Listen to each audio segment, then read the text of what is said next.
et démontrer que Nzambe zawana azana yi. Alléluia. Yo tika ko banga sikasiko yo okoma na ba plans, faut démontrer que Jésus est vivant. Alors pendant qu'on démontre qu'il est vivant, zo ile ko mukasala kina Israël asala ngwao. Toyokani. Ce que Salami, bon, c'est lui qui a fait ça, à Salon au Congo, c'est il est vivant. Oyoki. Il y a un seul qui ressemble à la maladie régulièrement. Alors, dans le monument centre, il faut que ça miracle, ça la toujours dans le monument centre. Dans le monument centre. Justement, mon truc à Satan.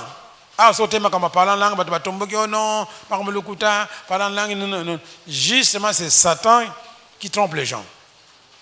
Jamais on sait un miracle, ce qu'on va dans le monument centre de réalité. Vous voyez, madame, puissance est dans le monument centre. Donc, il y a des dons de puissance. Ils ont des dons de monument centre. Dons de foi, dons de miracles, na guérison. Alors, ce qu'on va dire prophétiser déjà, vous voyez comme on Nzambe. Alléluia. Après, au Poussani, on va dire qu'on a une vision. Vous voyez, parole de connaissance, parole de sagesse, discernement d'esprit. Bon, Jésus m'a lobby, en tant que Jésus, je ne peux rien faire de moi-même. Il y a un côté. C'est ce que je vois faire au Père. C'est ce que moi j'ai fait, donc j'ai reproduit. Mais comment est-ce qu'il voyait le Père? Lui, il est sur la terre. Il le voyait comment? Par les dons de l'Esprit Saint. Moi, je vais s'écrire en gros, parole de connaissance. Donc, il faut dire que il y a un autre programme où tu vas prier de 4h, 7h du matin, que prier en langue, donc et ça là. Il y a un des qui font là-bas miracle. Donc, aux moins en langue, il faut prier en langue, il faut 3h, 4h, vous allez prier. Pour fungwama, pour comme sensible na nini, na mwili mo centre.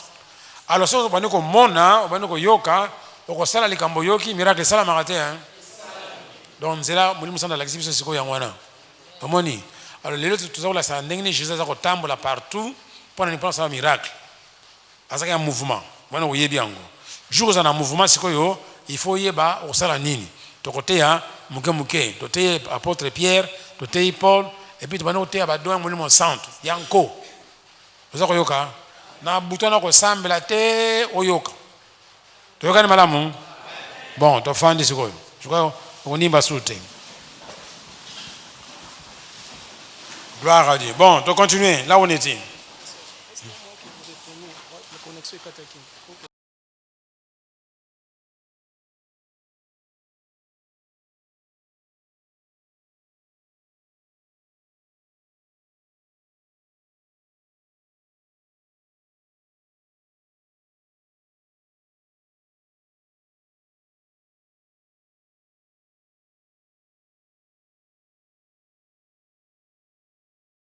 En ligne. Salah Nokin. Donc, et l'autre, toujours le bas, maintenant, nous avons un côté à Batunion sur l'église, nous avons un miracle. Nous avons un miracle. Dieu agit puissamment. Beauté. Il fait quoi?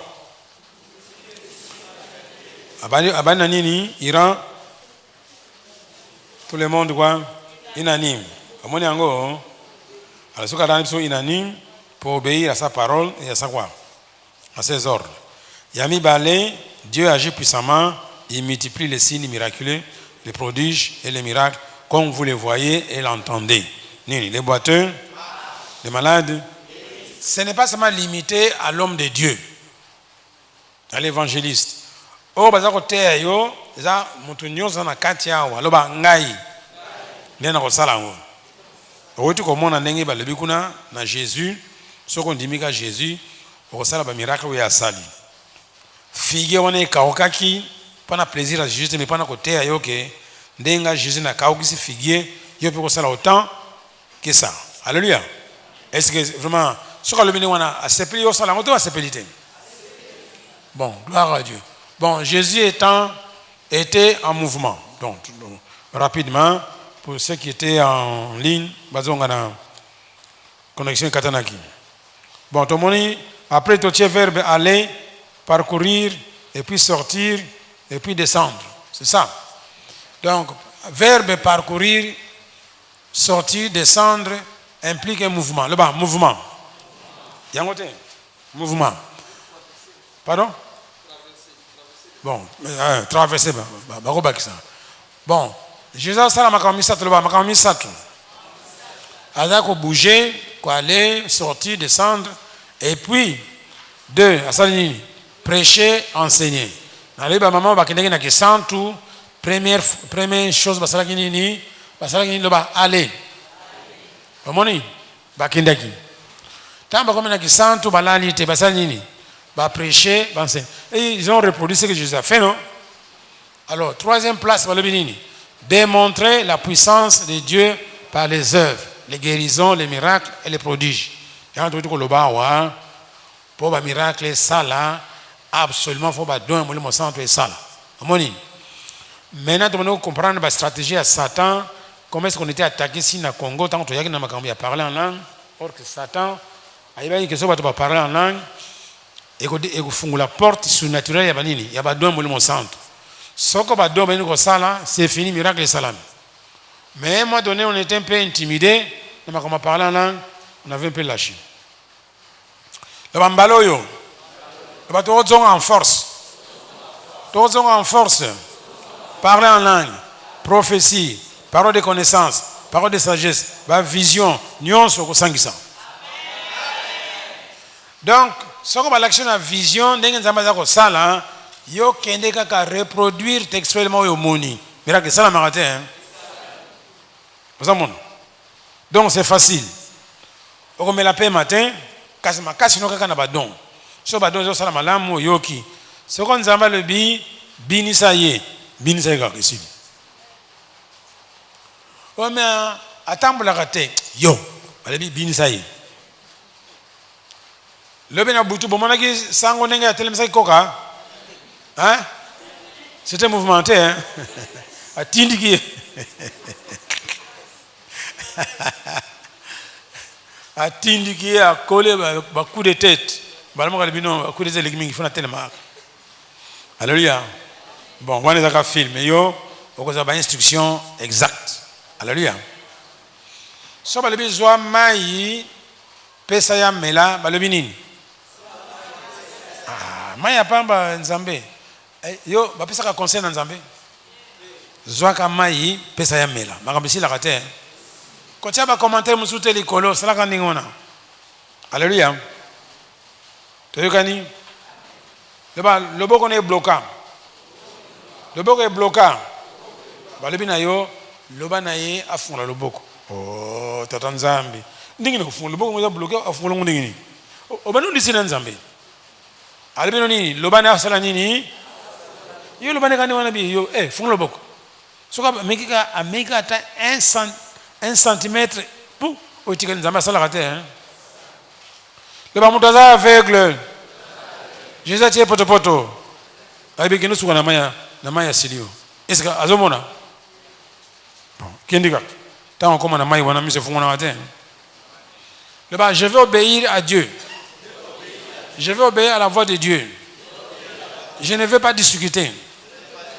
Pour mutaleki mayele azate. Le baka oui Seigneur, je vais faire comme tu l'as fait. Balebi na Pierre, boaka filet na gauche kuna lebi moi muto yo pinda charpentier yo akutumisa biso. Buto nyonso to péché to zuité. Bon na moyi bo na boaka filet. Alebi mo à ta parole, je vais jeter. Botin. Azwaki to azwaki te. Bon, ça va. Donc Jésus en mouvement. Merci. Alors, verset liboso. Jésus faisait les œuvres suivantes. Alors, Luc 6, 17. Il descendit. Il descendit. Avec eux, s'arrêta sur un plateau pour se trouver quoi? Vous se trouvez quoi?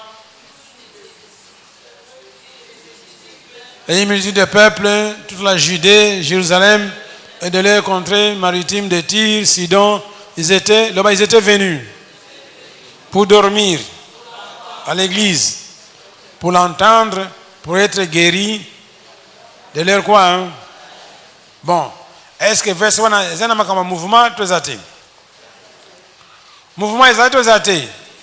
Allez, béni, mouvement ezali. Allez, ça nous. Mouvement ezali aux athées. Vous avez nimba. Hein? Ouais bien. Ouais bien. Hein? Bah le bino verset tangi l'idée mouvement ezali aux athées. Ah, au moins c'est quoi? Olia suli pate. Sikondenge na ibi ko tangi te.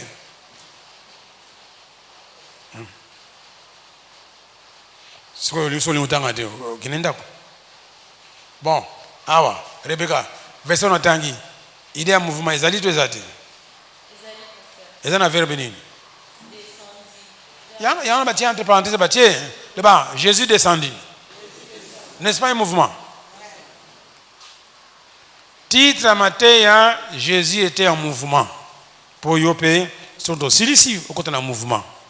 Mais le verbe est un mouvement, le verbe descendre, partir, parcourir, aller, sortir, descendre. Et puis traverser. Vous voyez? Donc, ce qu'on a verset, on a le verbe ni dans katikuna, et dans un sens, il y a mouvement. Voilà ce qu'on cherche. T'as sur l'Hollandi? Vous comprenez? Bon, alors, là-bas, mouvement. Et salamité, salamité. C'est repris par quel verbe? C'est repris par quel verbe? Là-bas, descendre. Et puis c'est mouvement. Mais si on va descendre, on a, après Salinini, il a guéri les gens. Et les gens venaient à Jésus, pourquoi?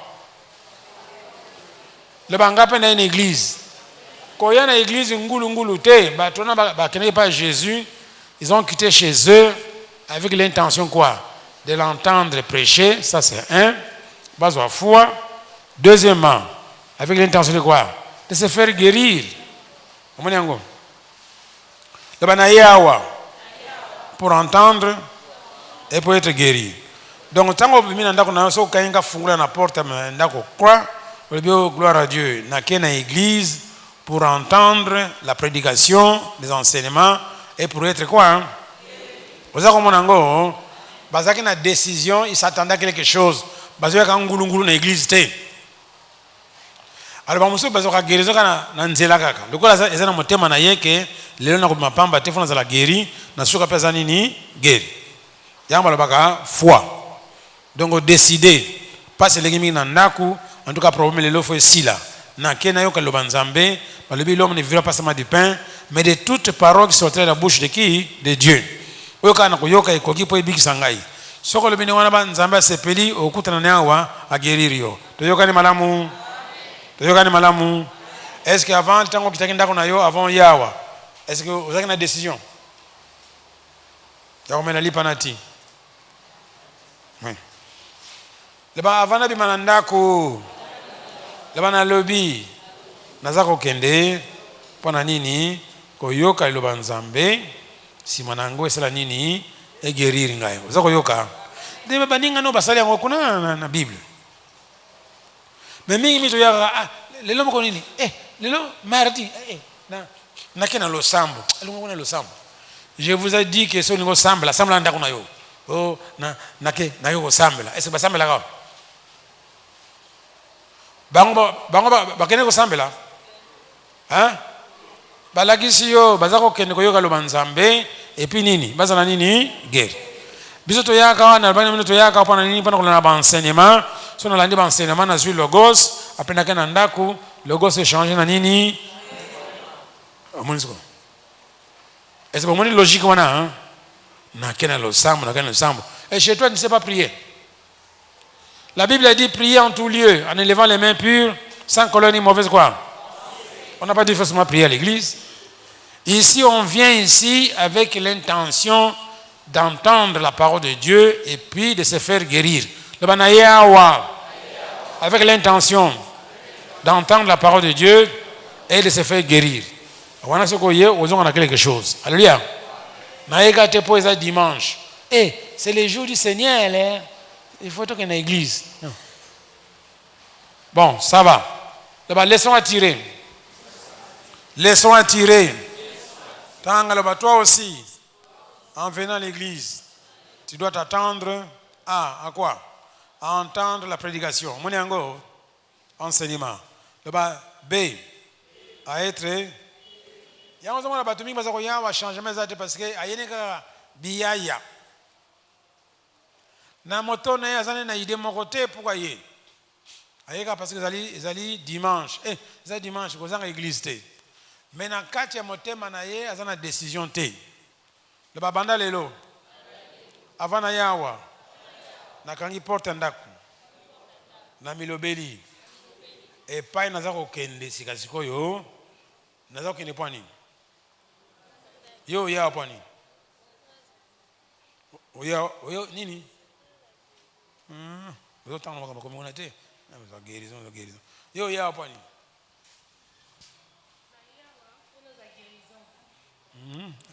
to yo yango to mela suma ina mboko na la te o baby si katuka yo ya pwani bon makami balé faut yo ka lo banzambe peso foi la foi vient de quoi na yé pas na guérison kuna ndako no guérison était na yé pas na koyoka lo banzambe en yoka lo banzambe pesinga foi avec ma foi tout est possible yango te même la guérison même libala c'est pas possible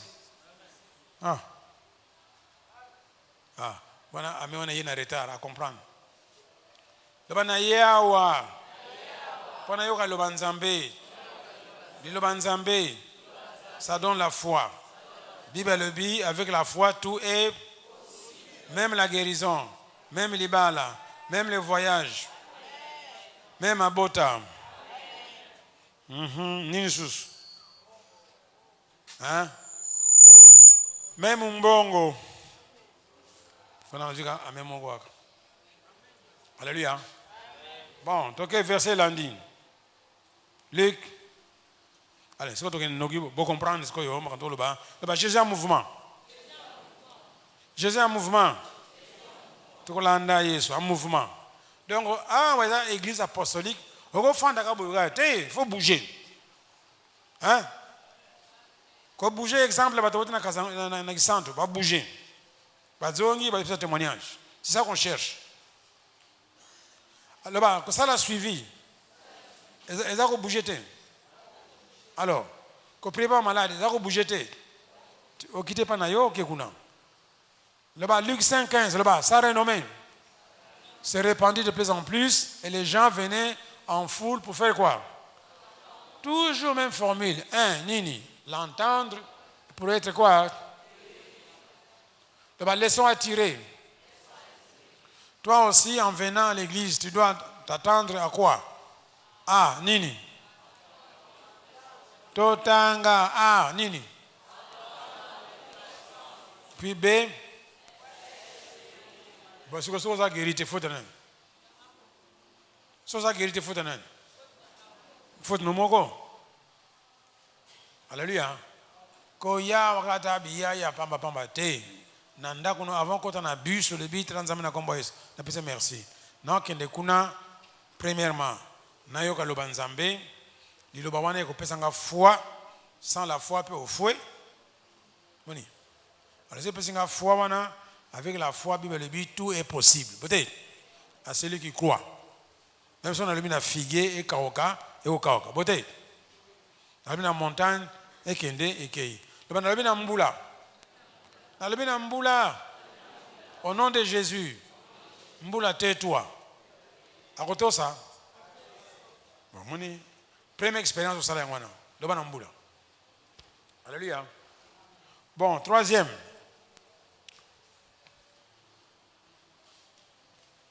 Luc 5, 17.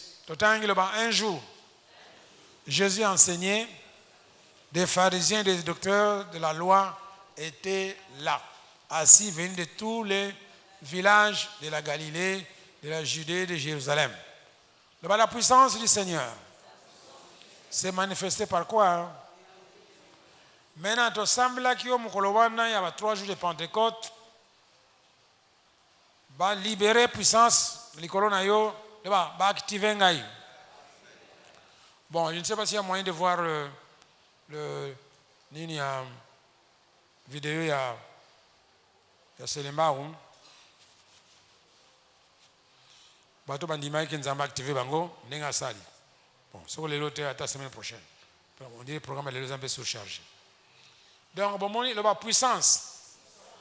Puissance oyo zui et mona na miso te le eza na kati na ngai. Phrase wana kotanga ngo boyo, la puissance du Seigneur se faisait voir par des guérisons. La puissance du Seigneur se faisait voir par l'ongolamo manifesté au tiers se faisait voir par. Bazo katin. Pourquoi vous français non ça va? Place bâtie manifesté tiens se faisait voir. Donc puissance en go, il a dit invisible na misu, mais comme moni sama na ba guérison. Ce que ba guérison ba ko salama, ça veut dire que Jésus a ko sala. Celui qui est dans la cage, quoi? Tu dois sortir de la cage, non? Je t'avais dit hier de sortir. Pourquoi? Tu es en prison. Allez. Sortez du cage. Tu es là seulement pour jouer le synthé. Nayo Pesus. Vous faites nous la poignée. Vous avez ta guitare. Allez. Pour le cas, pas position compliquée. Je vais quitter au fan down.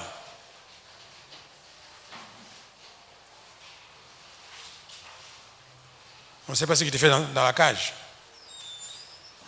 Tiens, voilà.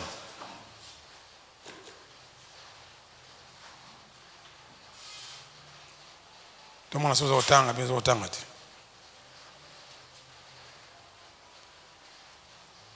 Ciao. On va faire la cage, si vous avez la santé. Oui, madame. C'est la santé. Si vous avez la santé ici, vous avez la cage.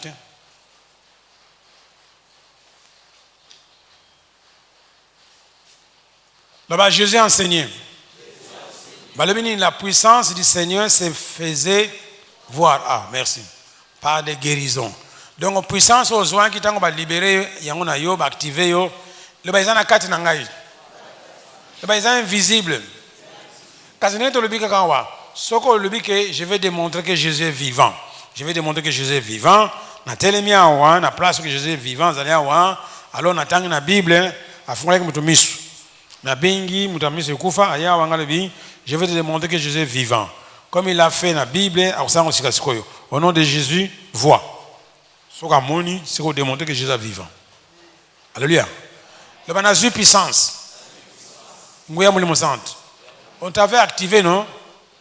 Pourquoi activer les hommes en terre? Si on se télémie awa, au sambele mutu, à quoi? Donc, puissance est mon ami. Yam de quoi ici? Boté. Aza guéri, aza kolela, aza baluka, c'est que puissance est juillet. Tu vois, madame? Donc, manifester veut dire se faire voir. Donc, le col fan dit wana, ba miracle, ils en a quatre na yo. Vous voyez qu'il y a wana. Maintenant, il faut que l'occasion, il y a que bimisango na libanda, ba tu vas mona na misu. Vous voyez, madame? Ce que vous avez intelligent na école, intelligence, ils ont na musuni, tous ils ont na moto na yo. Et mona na misu. Alors, si tu es intelligent, bah, on peut ça yo mathématiques, bah, peut ça équation de second degré. Bah, on résout en haut. Si on résout en haut, bah, le bi, on a maïel. Donc, on fait voir maïel na yo comment en résolvant l'équation de second degré. Peut-être. On le besoin maïel, on a un vrai menuisier.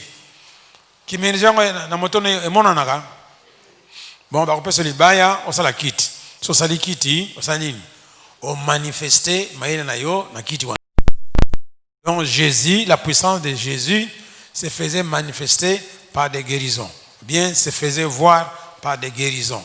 Guérison et salam na place wana et l'accinini que puissance de Jésus et salim. Vous allez avoir. Tu comprends? Quand on a la puissance, on a la puissance, l'acceptation au miracle. Le banazan a foi makasi. Banazan a foi makasi. Mais les choses dans la foi makasi, l'acceptation à œuvre. Vous comprenez comment hein? Si vous avez une femme à casse, c'est ça œuvre. Est-ce que figuier, kaogite? Oh, mais vous comprenez, voilà Jésus, alors on a tongo, c'est quoi tout comme après-midi? Attends, à boutou, il y a ça de salade. Natongo. Bon, suivant. Là-bas, Luc 9, verset 1. Jésus ayant assemblé les 12, leur donna force et pouvoir sur tous les démons avec la puissance de guérir les malades. Jésus a passé une puissance en ligne. De guérir les malades. Là-bas, laisse-moi tirer.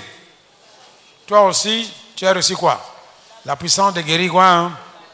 Bon, mouvement y a été, mais attendez que tu me souviens qu'il y a un mouvement. Bon, ok, suivant. 4. Le Matthieu 4, 23.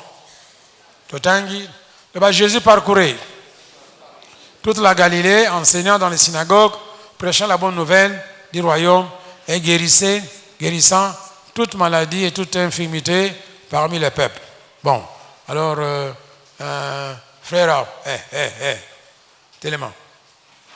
La version là, Jésus a un mouvement, tout ça un mouvement.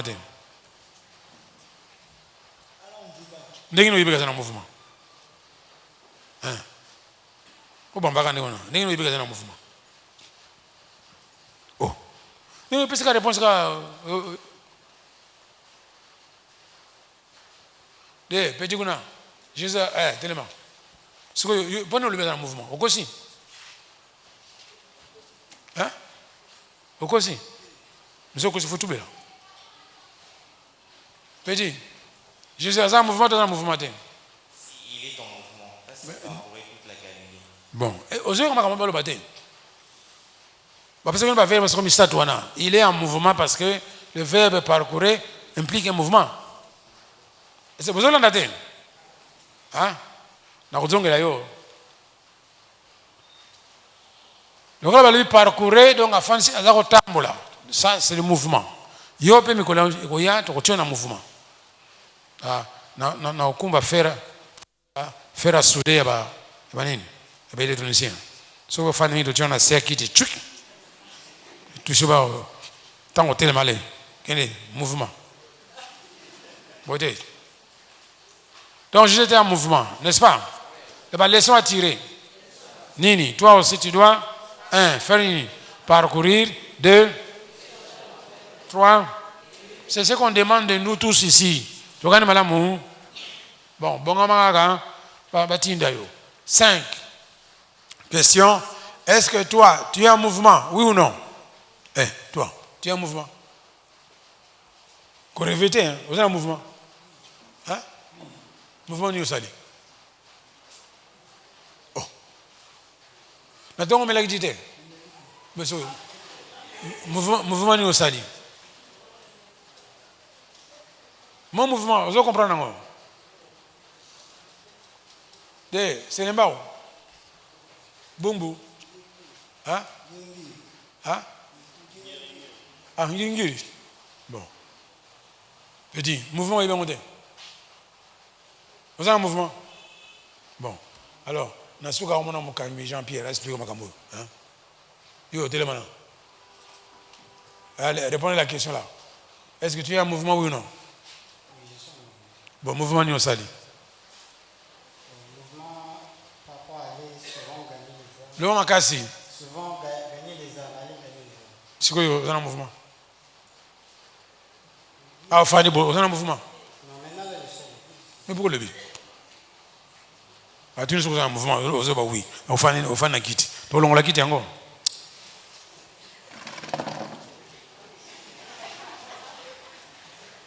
Le bas, tu as un mouvement, oui ou non? Bon. Sur l'église de Syrie, quand on a un mouvement. Hein? Vous comprenez? Est-ce que toi, tu pratiques la guérison? Tu pratiques la guérison? Tu pratiques la guérison? Oui, souvent. Hein? Souvent, si j'ai l'onction. Si tu as l'onction, tu pratiques. Bon, onction et qui est quoi? Onction, il y a celui. Hein? Pas dans le yaga, et puis après, Kimi. Bon, boyoki, batangiringiri. L'Esprit Saint est en permanence. Ok, madame? Bon, suivant. Jésus en mouvement. Est-ce que vous comprenez le titre? Jésus en mouvement. Ça peut bouger. Je peux bouger. Matthieu 9, 35. Jésus parcourait toutes les villes et les enseignants dans les prêchant la bonne, guérissant toutes les leçons à tirer. Bon, Balamine, toi aussi tu dois. 1, Nini. 2, 3. Toza ko imiter Jésus à l'obi, je vous l'ai dit en vérité, celui qui croit en moi, les œuvres que j'ai faites, il fera les mêmes, même plus. Maintenant, c'est ce que Jésus faisait pour imiter. Peut-être.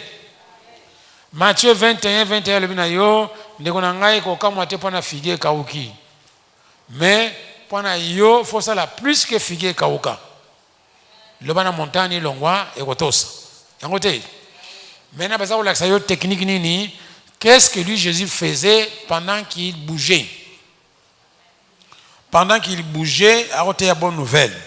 Et puis, si foi n'a pas tout, et puis, avec la foi, tout est possible, et puis, il y a guéri bango. Vous savez, si vous êtes l'évangéliste, déjà, l'action, dengo sala. Bon, ok, la question, ok. Question, les bossos. Alors, qui a dit? Toi, tu es en mouvement, oui ou non? Allez, Noki. Non. Alors, Yami Balé, Tanga. Est-ce que toi, tu pratiques la guérison? Ah, tu as bon. Alors, Yami Sat. Est-ce que toi, tu as déjà été au village? Hein? Comment village nous dit? Tu as été au village? Pasteur, j'étais à Kassangou. Hein? À Kassangou, c'est un village. Kassangou, c'est comme un village. Yo. Bon, Roger. Mais, comme on a des difficultés, hein, il est où? Vous avez Kassangou, c'est un village. Il faut se rendre à Nasuka. Hein?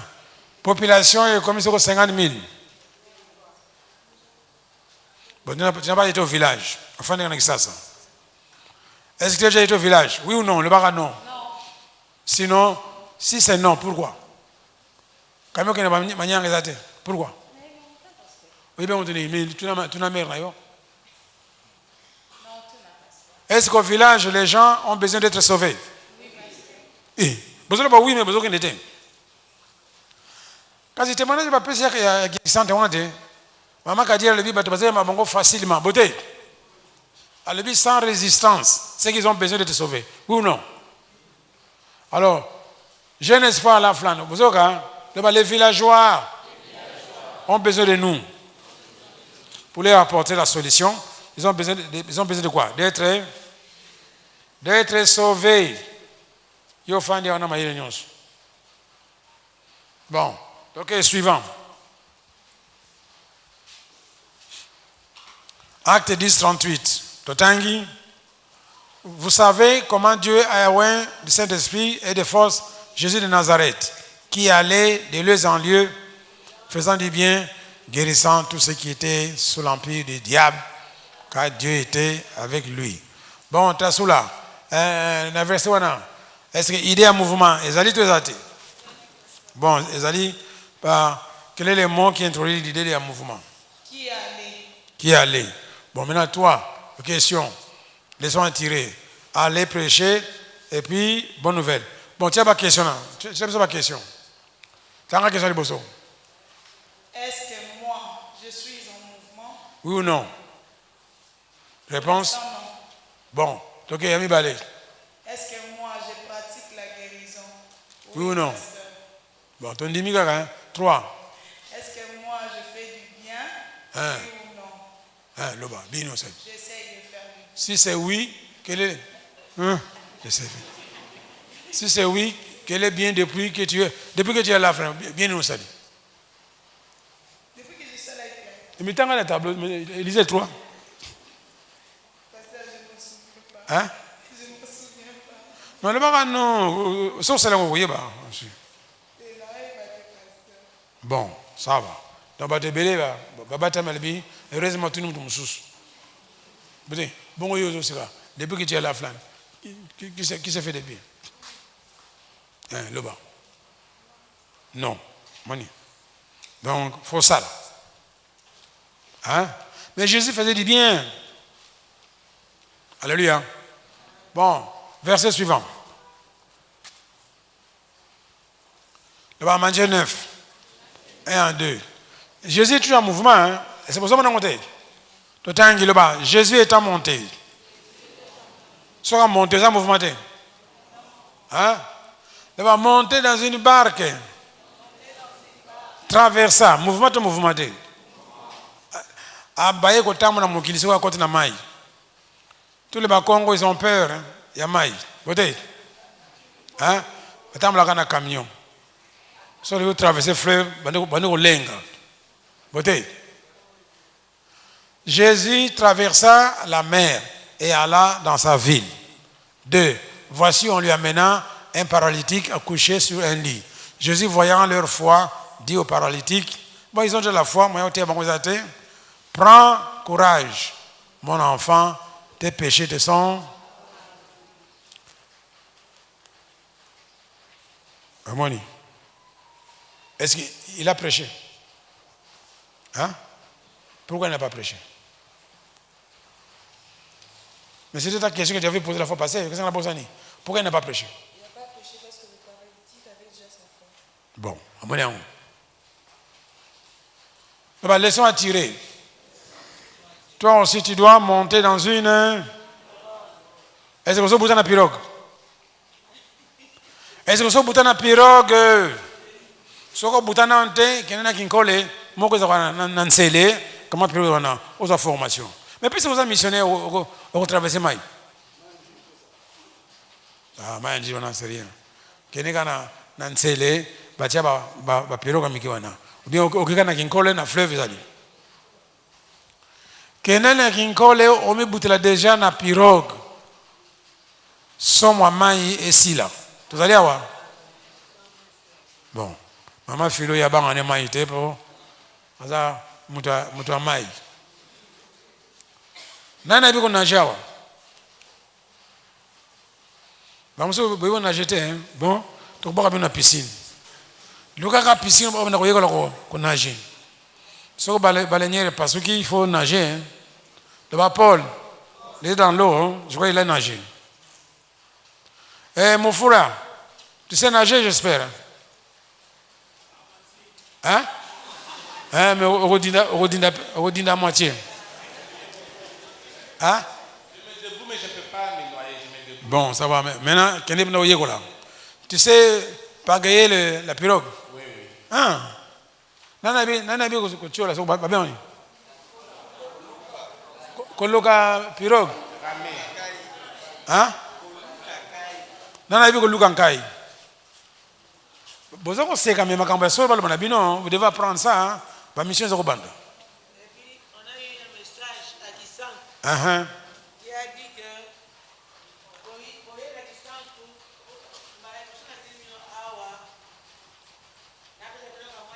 y a un confort. Hein. Mais, Na ba douche. vous voyez que vous avez un confort parce que ça confort est à zéro. Voilà. Mais ça, je me rappelle, dans aux États-Unis. Allez, bâtiment au Congo central, le Ghana Bobanga Maï, Bandako Yekola, Kotam sa boîte. Ozoyoka, Youtuma Yomonangote. Alors, la première fois, on a une boîte, on a Congo, tu as traversé le fleuve Congo, tu es de l'autre côté à Brazza. En tant qu'étudiant technicien, alors j'observe les mouvements, il y a boîte ou ango. Alors boîte ango kendeke, jamais kendeke tout droit, boy bien ango kendeke tout droit et ça la boyo et ça la boy. Boy mouvement wana, c'est dû à quoi? Mais les gens pagaillé. Alors moi je crois que j'avais 13 ans, na fan de boyo, ce que boîte ango et sali boyo, elle n'a contrebalancé, n'a fini. Alors, viens à Zotalangaï. Soko eke kuna na fini. Abi mwana, me ko lemba na yo, ngal bien. Donc, a remarqué ngai. Pona mon ami, pona il faut qu'il débouille. Oreze la kaka. Parce que na mesa le ba camion. Camion. Na balabala. Et qu'il est tout droit. Et ça ka boité. C'est pas nous ça la boité qui va morcer baby. Ana ko fini. Tu comme na kata le bébé mwana tika na olemba no kaka. Donc c'est un mouvement normal à nini. Alors j'ai remarqué la même chose dans l'avion. Le bon avion, sur dans la mise, dans l'avion, c'est le mouvement à nini. À ma papou, la fenêtre, zagandi moko. Puisque on peut pas liquide, non? Mais il y a moqué. Tu vois gani? Donc quand on a qui colle, je crois, je ne sais pas. Par contre, on a qui colle, bon bout na maso, bon bout na boîte, ça comme un tour. Pour que banga mai et si là. C'est l'église missionnaire. Alléluia. Baba na ko former na makambo ebele. Alléluia. Bon, so banga avion, wana mko sus, mais bana nano na masuwa. Bon. Alors, verset musus. Laissons attirer, Zali. Bon, est-ce que toi, tu es en mouvement, oui ou non? Est-ce que toi, tu as peur de l'eau? Si on a peur de l'eau, il y a pas de l'eau. Tu as peur du fleuve, la mer, l'océan, lac Tanganyika. Tu as un lac Kivu, tu as un mouton. Il faut que tu traverses. Tu as un goma, tu as un Bukavu. Oh, mais c'est au dinding. Oh, dindate. Alléluia. Donc, le colo yawa au milieu de makambu. Tana makambu c'est là yo. Le fleuve, c'est l'angai. La mer, c'est là yo. Océan, c'est là yo. Et puis, le lac à Congo. Le lac à Congo, c'est minene. Le lac à Maïndombe. C'est ça mon net. 5 minutes d'avion. C'est ça mon nom. Donc, banda ko yeko la dia ko ramène. Alléluia. Mais ko ki malaki te zalaka ka wa zana musala ko sala. Oui. On a changé la église parce que l'église on a balé que tu vas noker na lac. Bon, le prochain. Matthieu 9:9. Balé bini. Le bas de là étant allé plus loin. Non. Mais à l'embarquer, il est toujours en mouvement. Le bas il est toujours en mouvement. De là étant allé plus loin, Jésus vit un homme assis au lieu de péage qui s'appelait Nani. Le batata na bana. Le bazaki na mwasi na ye. Na bana na ye. Le ba Jésus monié. Afin na musala fonctionner à l'état. Abiyo landanga. Est-ce que tu n'as pas vu mwasi na ye? Tu n'as pas vu famille? Yepe a tiki biloko nyonso. Ni remise, ni reprise à salité à l'année. Vous voyez qu'il appelle les gens de hein? Là-bas, il a tout renoncé. À l'année. A côté na poste à Moussala, le biyo, le loyo, au salipe mingi, siri. Tout de suite, temps plein. Alors, bateau mingi, vous allez voir, babanga, temps plein. Oh, pasteur, temps plein, on a kubanga. Mon temps plein, n'est-ce pas? À l'côté quand on s'est arrêté, n'a pas dossier c'est trop tard. Suivez-moi Jésus. On est comme qui temps plein de bien temps partiel. Azo sur les raisons à la bureau. Libéla. Alléluia. Bon, ça va. Alors à lundi, le leçon à tirer. Toi aussi tu dois suivre qui? Jésus en renonçant à tout.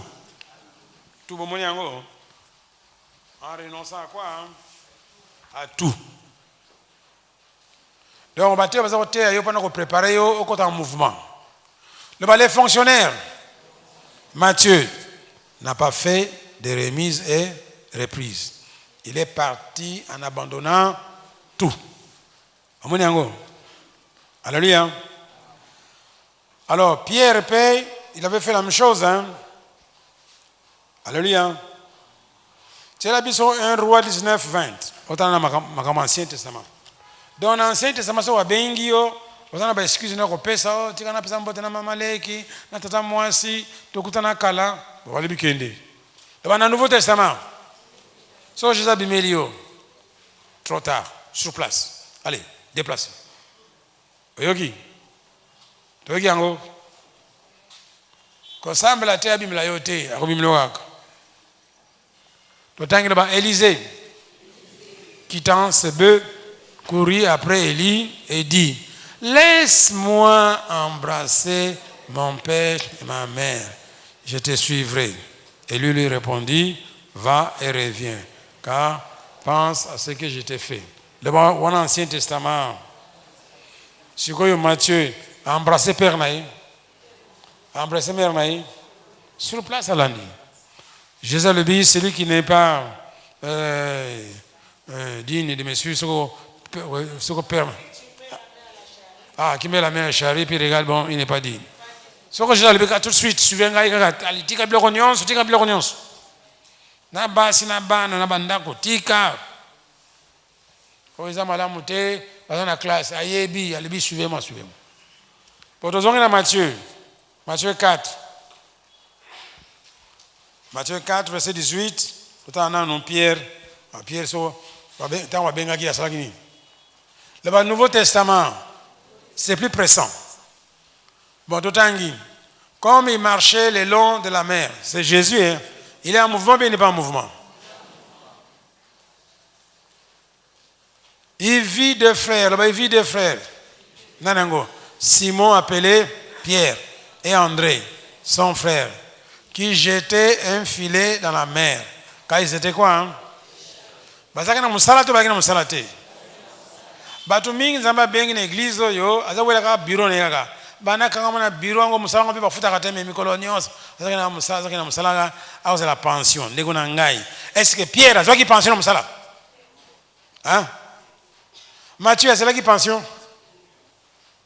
So ba bengi yo kaka tika biloko nyonso ale landai. Bato ba ba faire te. Bazaki ba commerçant non? Le ba sala ba faire. Ba ko péché. Donc ba ki na mbongo ebele.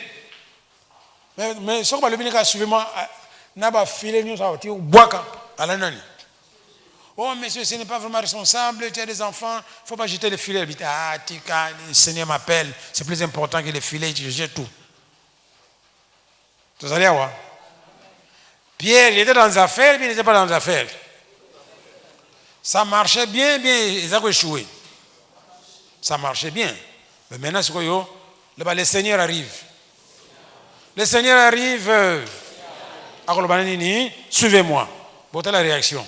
N'a pas filé sur bois que bien nous. N'a pas m'asseoir bois qui. Amuso ba kangama ko teka nguba na mikolo nyongo toka. Kene ko ne ba am. So kana teki boyote bana ba koliate. Bon so donc so gani ba am de bana ba balali nzala. Hein? Nako gani am nako teka ba nguba na wabeleki plus important. So teki nguba na mda kufuta yo. Personne. So teki nguba na kufuta yo. So teki ba bikedi wana na kufuta yo.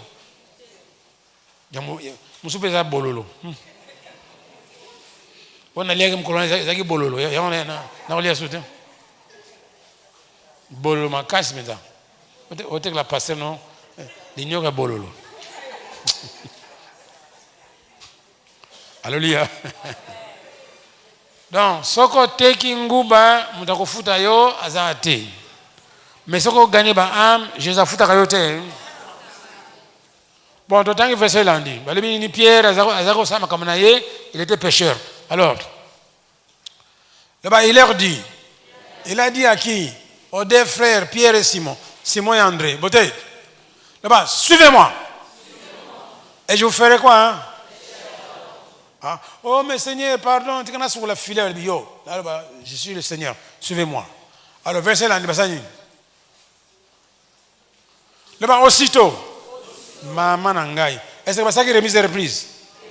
Bah saluer papa. Bah ici moi si. Que mutu moko ya comme ne Jésus bina landaye na boyi bilonzo. Zoba. Tokoli ani na bi bokolia kaka mapambo na ye. Vous avez yoka? Appel à Jésus aller plus pressant. So ba bengi za ko ningisa yo, tika biloko nyonso kende. Oh mena musala ba promettre nga promotion. On a promotion par Jésus. Sauf que nous n'avons jamais promotionné au ya. Tous à la cabisika wana. Alléluia. Aussitôt, il les sert quoi? Basani. Balandi était. Bon, on a filé à zone kakabake. Mais yo quand même quand on a filé wana filo yo, et ça y a koko nangai, malamu na bongisa mwana na ngai abana koloba sima na ngai bona landa on a retard c'est OK train à Jésus est ce que tu as na sima tu n'es pas digne de suivre Jésus bon on appelle le Nouveau Testament hein? Bon sikoyo awa Pierre Assalini Pierre Assalini il a tout laissé mais il n'a pas tout laissé. Il a tout laissé, mais il n'a pas tout laissé. Oui, ça, Jésus, il là. Ça va moi. Matthieu 10, 19, je crois. Il a tout laissé, mais il n'a pas tout laissé. Bon. Tanga 21. Tanga 21. 21 le béni. Donc, appelle à Seigneur Jésus, c'est pressant. Donc, ne discute pas, ne raisonne pas. Allez. Direct. De là étant allé plus loin, il vit des autres frères. Bon, Jésus est mon go, Azuba andi mais pas tout musuté, il est mon go gagner ba âme. J'ai peur de mon gagner ba âme. Hein? Au niveau font la centre, qui nous gagne ba âme mon go. Jour a gagné 2 âmes, a choisi 2. Il vit 2 frères. Jacques est fils de Zébédée, Jean, son frère qui était dans une barque. Avec quoi? Zébédée leur père, papa, il s'est fini l'eau tikali. Et qui réparait quoi? Leur filet. Le batatana bana. Va réparer nini? Va filet. Le bas Jésus aïe. Jésus il est venu mettre la division entre le père et l'enfant. Bon m'nyango. Hein? Azibana kena bango tata tikala. Tu es trop vieux. Yo peux vous relater comme un vieux pour cela nzambe. Zébédée leur frère. Bon, allez, 22 balumi. Il les appela. Le bas, aussitôt. Soulignez le verbe aussitôt, le mot aussitôt partout, aussitôt. Soulignez. Tant que je sais pas, il y a un masala. Il y a un aussitôt. Au caméra, masala. Le bas, aussitôt. Il les sert quoi? La barque. Barque ratée, le bas. Et leur père. Natata batiki. Yo, vous allez nous tout est. Botiki tatana bino momo il y a vieux boyo siko yo nena s'occuper na elbi a débrouiller Jésus benga fona kene là-bas Jésus benga je dois partir je n'ai pas de choix je dois partir bon le vieux papa le bien qui se débrouille vous avez yoka hein? C'est lui qui a laissé son père, sa mère et Blorognon Swana à récupérer le banque. Est-ce que yo solo na Jésus aussitôt tiki Hollandais?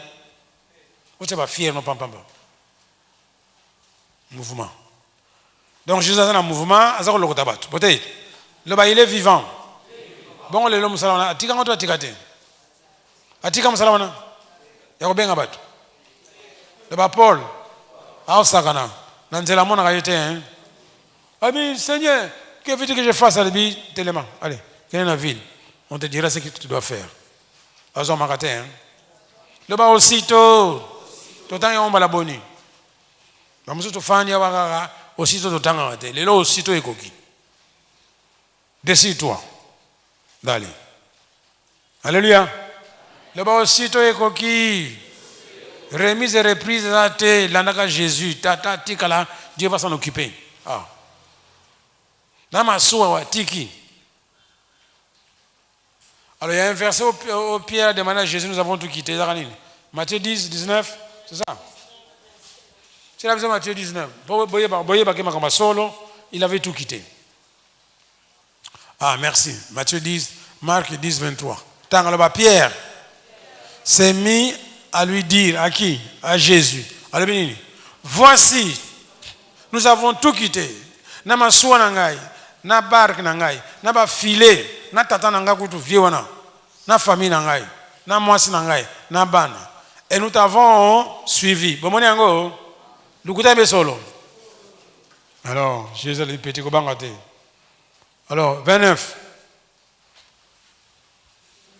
Jésus répondit, je vous l'ai dit en vérité, il n'est personne qui a quitté à cause de moi et à cause de la bonne nouvelle sa maison, ses frères, ses sœurs, sa mère, son père, ses enfants, ces terres, on n'a pas faire. Quoi encore?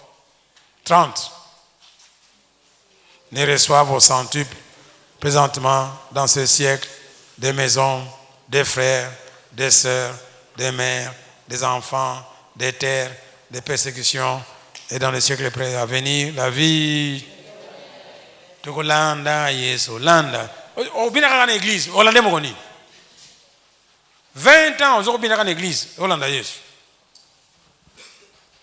Tamoni yango. Le Nouveau Testament. Ce qu'on bengio, aussitôt, tu dois obéir. Alléluia. Bon, ma comme un mouvement, vous comprenez encore. Il était toujours en mouvement, bien ça là. En fait, Jésus était un grand travailleur. Bon, mon hein? On va faire ça, bon, tout quatre ans pendant les lots. On continue à prendre. Alors, il y a plus un mouvement, le banga fait un mouvement. Ndeko nanga ba weekend mususu kende na ba Congo kende na maluku yo moko zwa initiative luka place ko terre ya place ebele yoki awa ba sambeni mususu kende na ngiringiri na kwa moko boyo na balabala zo ko teya nzamba kusunga yo soma megaphone moko luka 4 chaises so na ngoje to kopesa yango ba kutikilo yango chaka na balabala bandakaka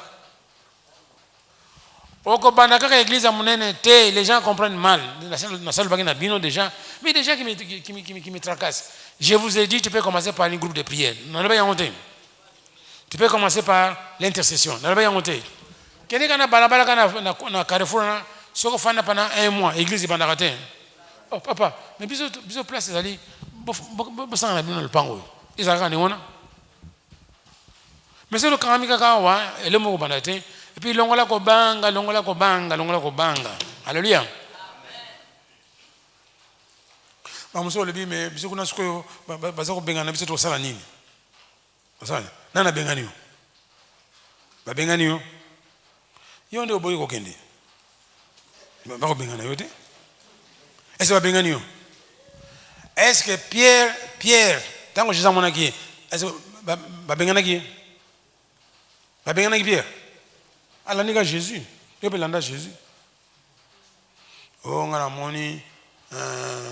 Bon, quand même. Bon, dans le bien, on a battu sur Yoka. Alors, Nazako Lobango, Bino Boyoka, Tala, l'avenir du Congo. Bayoka Pebango, que Luka Bayawa, basé en préparation, un jour, Bakende. Nebino Bokendeli. Peut-être. Donc, on a déjà vision au Kende. C'est bon, Bazabino. Batabino à l'écart, balobonabino, bayoka levi. Vous allez comme un secret. Et puis, si vous voulez qu'il y ait des faux, c'est pas là. Vous voyez qu'il y a pas qu'il y ait non. D'abord, échelle de progression. On a quand même une église, échelle de progression. Ah, c'est quoi, il y a la question, c'est quoi, bandana, c'est quoi, souka. Dans mon jamais église, c'est là, ni wana. Ce qu'on comme à niveau diacre, wanande. Ministère à secours et si le ministère d'aide et si le ministère d'aide et si le niveau diacre ce que l'équipe qui diacre au comme licencié il y a aussi un secours il y a formation pour quota na ministère yamine soit apôtre prophète évangéliste pasteur enseignant moi c'est quoi on a sur machine arrière donc, ministère d'aide souka kawapi na niveau qui diacre. Ce que les gars qui diacre, et si le bébé na yo. Il y a le don de Jésus. Et puis bisognon, c'est pour ça que ben besoin l'église, bo fan de minga, bobi mabokende. On a silika jamais, na ko sepela kutu. On a sepela ki na ya onako. Bale bina ngai ba continue na mboko na Congo. On a foi ils ont chauffé l'église. Ceux qui sont capables de Congolais, ils disent Nini, ils sont zoba. Mon bout d'entier, ils étudier dans l'armée. C'est quoi dans l'armée? Bien. Fanda. Mais la foi, on a gagné son agent.